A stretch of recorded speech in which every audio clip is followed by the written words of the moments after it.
He went out of doors for a moment and looking north noticed a wonderful phenomenon.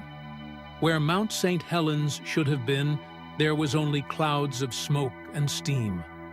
The base was of very black smoke that spread out for an immense distance, involving all the northern horizon. Above it grew lighter in color, culminating in vast columns and wreaths of white steam that penetrated the zenith. The mountain seemed to belch forth great masses of smoke and vapor.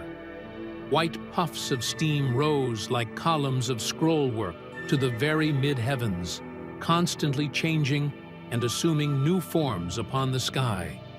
Vast quantities of organic matter were erupted.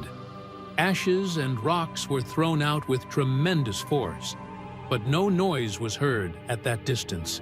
Strata of color lay on the horizon, varying from inky blackness to white puffs of steam that assumed 1,000 fantastic shapes.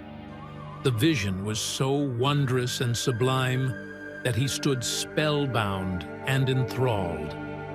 After a moment, he called out to the others that Mount St. Helens was in a state of eruption, but they laughed at him until they finally came out to see and were equally impressed. All stood wonderstruck while in the north, the tremendous phenomenon was unfolded. There was scarce a breath of wind, and what there was came from the south.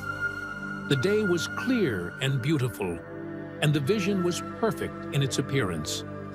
The clouds of steam were rolling up in great masses, wreathing as smoke from a pipe does, but on an enormous scale.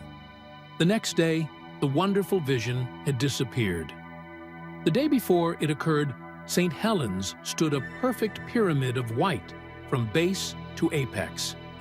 The winter storms had robed it anew, but the day after the eruption, it stood there a jet-black pyramid. The smoke, ashes, and debris that fell had covered the snow with inky blackness. This of itself was something wonderful, and never was seen before or since to the memory of man.